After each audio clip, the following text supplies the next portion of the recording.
Hi, hello, welcome. This is the interview with Dani Cutts, an interior designer from Baukultur in South Australia. This clip was used to put together the full-length documentary Behind Closed Doors, The Life of an Architect. If you're thinking of entering the architecture or interior profession, you've got to see it. That link is going to be up above or in the description below to check that out. But without further ado, let's get on with the interview. Okay, so I'm Dani Cutts and I am an interior designer and have been part of the Baukultur team since day one, which is a very exciting time. But I'm one of two interiors in the company, so that between the two of us we tag team. I love the fact that there's no hard and fast about what we do every day. As an interior designer, I mean, obviously the predictable answer would be, we're choosing furniture and, designing pretty colours and things like that, but there's so much more to it. On a day-to-day basis, we chop and change between going out and meeting with clients from a BD perspective or from a project management perspective, working through anything from initial concepts with clients all the way through to completion. So one of my major, I'm probably jumping the gun a bit here, but one of my major projects at the moment is probably almost overlapping into architecture rather than interiors. Working on the base building upgrade for the BICE building down at Lot 14. That's been something that I've been very heavily involved with since its conception back at Hassel.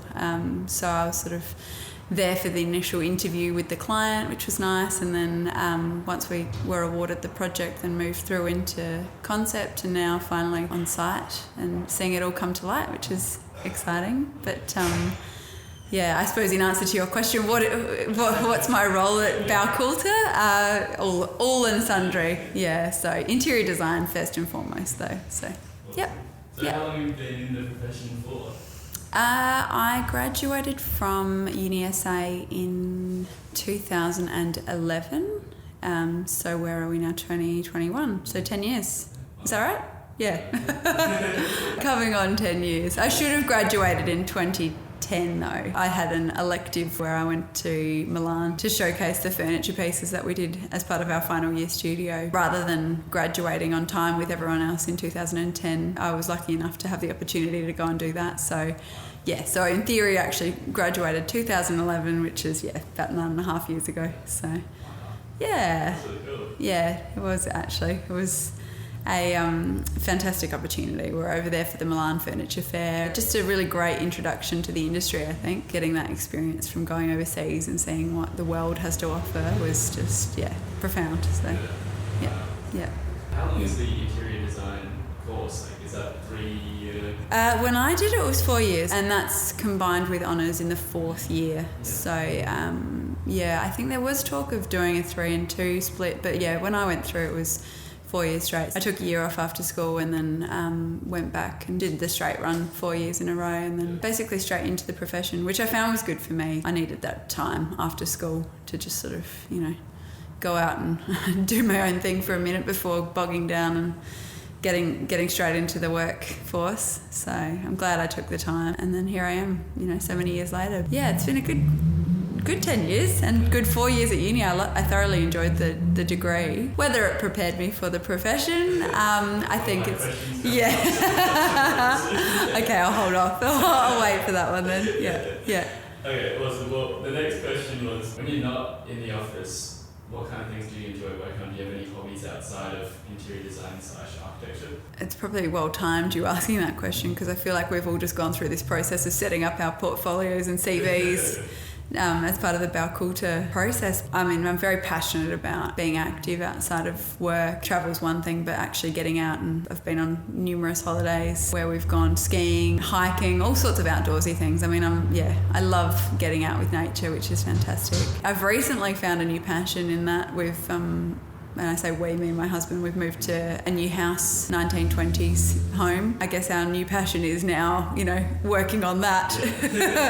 So there's a lot of time spent at the moment getting home and coming up with all sorts of wacky and wonderful ideas about where we could take the house, what we can do with it. It's left not much time for anything else at the moment, but it's all fun, and it's exciting that finally I can work on my own thing, and I think we spend so many years designing for others and sort of forget about what it's like to design for yourself. You're almost your worst client, really, because you're trying to land on something that you're happy with is impossible, and and, you know, being surrounded by so many nice things all the time, like, I mean, furniture like this room, yeah, it's becomes more of a challenge, exactly. I've always loved art and music as well. And again, it's finding the time to do it. Done a bit of painting over the years, which stems from high school, but all the way through university, I was always trying to do things more by hand than by computer. To this day, I still love it. You know, there's nothing better than getting behind a canvas and just experimenting with different colours and painting or pencil or whatever. But I say all of this and I probably haven't picked up a pencil in, you know, I'd say probably a year or so, but I love it. And the same goes for, you know, a bit of music here and there, bashing around on the keyboard occasionally. I mean, there's a lot more loves in my life, but, you know, for now that's probably a good enough answer. I feel like a key thing with the office here at Baukultur is a lot of people, pretty much everyone's super active. Yes. And then love the outdoors. Yeah, it's funny, isn't it? I mean, it makes sense that we gel so well because of that. You know, it's a really nice family aspect in terms of just having so many people with similar interests. Outdoors is there's such a broad range of different types of activities that people love here. You know, you've got the guys that are the cyclists, you've got the surfies, I'm probably more of your, I've always loved running. It's a really good overlap of activities, but I think at the end of the day it does help to bind us all together. Similar interests, obviously. So, but you're right. Yes, there are a lot of active people in this office. Yeah. yeah. On a scale of 1 to 10, how well did you think your education prepared you for what you're doing today? Okay, maybe like a 7 or an 8 out of 10. I don't think any course is ever going to properly prepare you for the real world. The beauty of interior architecture, the course that I did, was that it was so hands-on and it was so out there and experimental. And although we maybe started talking about client budgets and things like that, that really the world was your oyster and you had so much chance to push the boundaries and just do what you wanted, which I think in a sense was a really good tool to have, because it meant that, you know, getting into the profession, you aren't jaded by things like budgets, programs, fees, all of that sort of thing. Obviously, there's an element of reality that would have been probably a bit more helpful if we'd learned about that. I was quite young at the time. I think if I went back and did that same degree now, it'd be a different scenario altogether coming out, because I think also life experience has a lot to do with that. As an 18 or 19-year-old going into uni versus a 33-year-old going into uni, there's two very different things, you know. I think it prepared me as best it could. One thing I would say about the interior architecture course is I feel like there could have been a lot more emphasis on the importance of work experience. And I ended up working in my final year at an architecture practice, and I think that was just so beneficial. You learn so many skills when it comes to documentation, for one, you know, and how to apply that knowledge into the real world. There's a lot of stuff that the interior architecture course brushed on when it comes to, you know, contractual knowledge, all that sort of thing, which I think, I'm not sure whether the architecture course did it, but would I have taken it in if there was more? I probably would have got bored. So I'm not even sure if adding any more of the technical side of things in terms of understanding how contracts work, the technical aspects of documentation, or like just that next layer of information that you learn once you're on the job. I don't know if adding more of that into the course would have been beneficial, or really it goes back to my point about work experience and, you know, learning so much from an employer. That really helped me through final year, because I understood a lot more and I was able to apply that knowledge rather than just take it for face value. So I think, look, yes, it did prepare me for the real world as best it could. I think I was 22 when I finished, so, you know, I think I was ready for whatever at that stage, no matter how good or bad the course was, maybe. Yeah. If you could sum up your experiences of your interior design course in, say, one word or a couple of keywords or a sentence, how would you go about doing that? It was challenging. Yeah, but in a good way. Yeah, like I think there was long hours involved. I'm going on, you said one sentence. Let's go with challenging. Yeah. Yeah. In the morning, when you first wake up and you first get into the office, do you have any morning rituals or routines, or do you kind of just get stuck into it? No, I'm a rusher in the mornings. I'm always running late. I don't have time for rituals. I think my ritual is make sure I've eaten breakfast before I've left the house. I'm very routine driven in the mornings, and I suppose in a sense that's kind of a ritual, isn't it? Like, I would get up, shower, breakfast. I've taken to trying to make sure that I actually sit down and eat breakfast now, because I know for years I've never sat down and allowed myself the time to do that. Trying to sit down more because I've got a nice backyard that I can look at now rather than, the apartment next door. But yeah, look, it's not a serious ritual. I mean, I think it's, if anything, I'm just very routine driven, and that's more about efficiencies and just trying to get out of the house as quickly as possible. You're not like a coffee person, and like you have to have a coffee first thing in the morning? No, I do like a coffee when I get to the office. So I think that's where my rituals probably do start. Like at the moment I get into the office and I open the computer, check things, and then probably, within half an hour, make a coffee. But no, I'm not one that wakes up and has to have a coffee. I'm very conscious of not becoming that person as well. I think it's a very easy thing to get sucked into. Not that it's a bad thing, but it's one less thing to do in the morning. Yeah, exactly. Then during the day, what are some of the most common activities you're working on, or what do you spend your time doing during the day?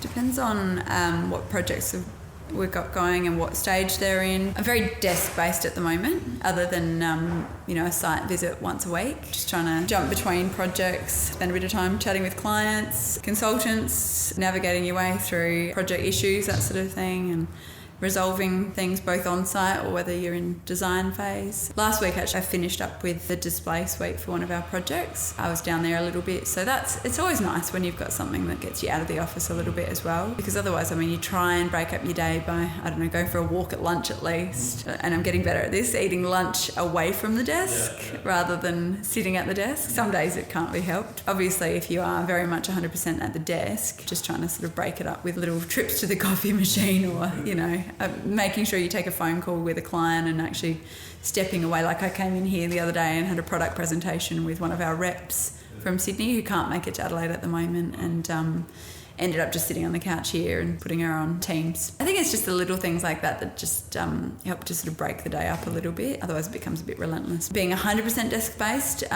is challenging, having the ability to get out and also like if suppliers have new products to show us, which is a huge part of interior design. If we do have the opportunity, can we actually get out of the office and go and visit their showroom, for example, rather than having them come here and present on a screen to us. Being able to see physical samples of things is so important. What do you enjoy most about the things you do here? Good question. I enjoy what I'm doing at the moment, which is the site component, managing the build and getting to the point where you can actually see the physical result of what you've spent so much time working on, particularly if it has been a job that you've been on from the get-go. I do love the client aspect of things as well, being able to either meet new clients, talk with existing clients, chatting with people in the industry. Yeah, I love the collaboration side of things and the people aspect. It's always really inspiring to get out and listen to what other people have to say. And then also, I guess, just the resolution around design. Once you've got an idea, then sort of getting to the nitty-gritty of actually making it work, seeing how you can resolve all of the detail and have a result that everyone's happy with, not just you, but the client and all the stakeholders, that sort of thing. So yeah, it is. Yeah, absolutely.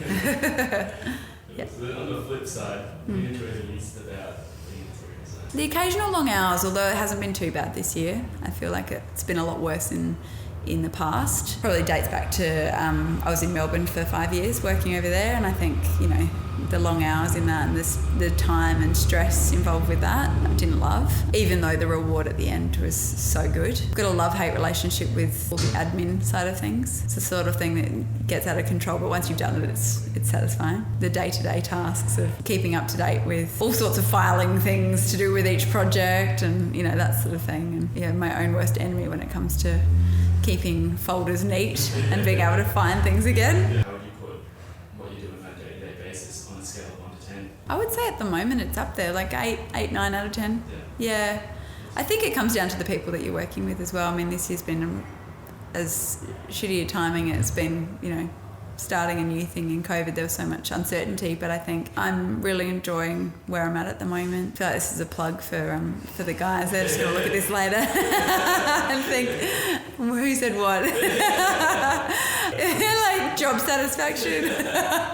I do enjoy it. I think there's been times in my career where I've questioned whether it's the right direction for me, and I explored a few years back the option of getting out and going and working for the builder side, getting more into management, and that came as a result of being based on site for so many years on a project. I sort of thought I really enjoyed that side of it, but in hindsight, looking back now, I think, no, I'm glad I stuck with design because it's what I really enjoyed doing. Maybe I was just trying to fight it and see if there were other opportunities out there and not just totally restrict myself to being an interior designer. I mean, there's days that you sort of think, oh, here we are again. But yeah, I'd say, 8, 9 out of 10, 80%, 90% of my time, I really do enjoy what I'm doing. So long as it sort of chops and changes. Anything that becomes a little bit too repetitive, then you start to sort of not enjoy it as much. But at the moment, it seems to be dynamic enough that there's, enough to keep me interested, and let's go with that.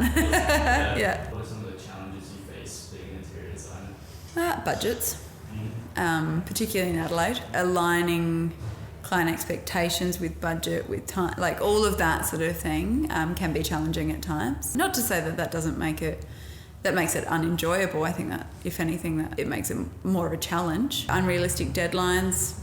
Sometimes we keep agreeing to things to appease the client, which, is a good thing. I guess it comes down to the relationship with the client a little bit as well, whether we are trying to impress or trying to work with or just trying to get the best outcome, all those sort of things. It's one thing that I think clients sometimes really underestimate is the amount of time it takes to do things. And I think we are getting better at saying, well, no, actually, we need more time. I think over the years I've definitely struggled with that in terms of unrealistic deadlines, for sure. We've got an amazing client base, but sometimes we just don't have the budgets for what we want to try and achieve, so you've got to go about it in a different way, which I think in itself is quite interesting as well, to see what we're capable of coming up with to suit whatever the client dream is, but being realistic about what they can and can't afford. And that was difficult coming back to Adelaide after working in Melbourne, because I think, Melbourne's obviously got a healthier climate over there when it comes to, and also the appreciation of design, I think, which Adelaide is getting a lot better at. I think there's a huge appreciation for it now. It is difficult trying to talk people into the importance of interior design and when they don't really understand it. If you go back to when you first started, I guess, thinking back to maybe your first year of uni, is there anything that you would have changed, or would you have any advice for you yourself? Don't drink as much. No, exactly. Don't have as much fun. I think I would like to tell myself to be a bit more organised earlier. Like, I'm very much a last minute person, and I've always been like that. And whether that would have been something I wanted to hear back then, I don't know. Time management skills are something that you cannot underestimate the importance of them. If I'd been more careful about getting things done and not wasting time and getting distracted by anything but university work, and the same goes for now. I'm very much one to just drag my heels until right at the last minute and then pull an all-nighter, And I wish I was better at that. I think go back to the work experience thing, getting out in the profession earlier. Like to have seen myself do that throughout university rather than going straight into working in pubs and things, which I think is also necessary. You've obviously got to support yourself throughout uni. I think the long hours was something that I wished I'd known. You can only prepare yourself so much for the long hours that you pull at uni. And whether it's I like to think that it'll get better. My 4 years at uni were, every studio was last minute, and it wasn't just me, it was all of us. We were in, you'd spend hours, how it is, you'd spend hours on end at the last week just pulling together all this stuff. And why didn't I listen to the tutors in the first week or two and actually try then, instead of just getting distracted and finding other things to do, being a bit more cognizant of doing things earlier rather than all this last minute rush. One of the biggest things that I've enjoyed about my career was going and getting experience outside of Adelaide. I love being back in Adelaide, and I think it's such a great city to be part of, but I just think experience overseas, interstate, wherever, it's so necessary, you know, and being able to learn from different companies. I've had 3 or 4 different bosses over my time, which have been, and when I say bosses, it's probably more companies, really. I've worked for a few different companies, and just getting different perspectives, and really, I think that has helped to shape me as a designer. I remember getting asked, would have been like maybe my first or second interview for a job, what is my design aesthetic? And I think at that point I really had no idea. I don't even think I fully understood what that meant. You know, so trying to answer something like that, go back and, you know, my second year in the profession was impossible. Just having had that all-rounder experience from the myriad of different people I've worked with has helped to shape me as a designer. And so I now, you know, I'm a lot more confident about what it is that I like. I'm a lot more confident in certain areas of the profession as well, and I can, you know, confidently talk about things. And maybe you would get that same experience from working in one practice, I'm not sure. That's not what I've done. So I think I'm speaking from my own experience and saying that, yeah, I think I've really benefited from getting out there and working with different teams in different places of the world. I just think that's a massive thing that I would definitely recommend, for sure. Yep. It's been a common one. Can't only go travel now.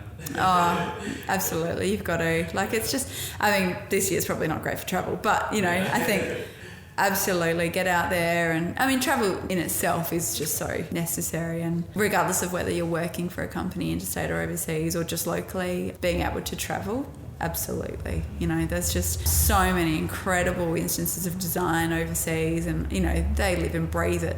Whereas we're so young in Australia, you know, we're starting to get it, but just the way that design, I mean, it rules their lives over in Europe, you know, everything they do comes back to first principles of design. We're still learning that here, so I think to get out and learn and visually see things and understand, you know, going and seeing works in Italy that have been there for years and years and years, and the way that design just translates into every little minor detail of every space, it's just profound. So yes, absolutely, you've got to travel. Yeah.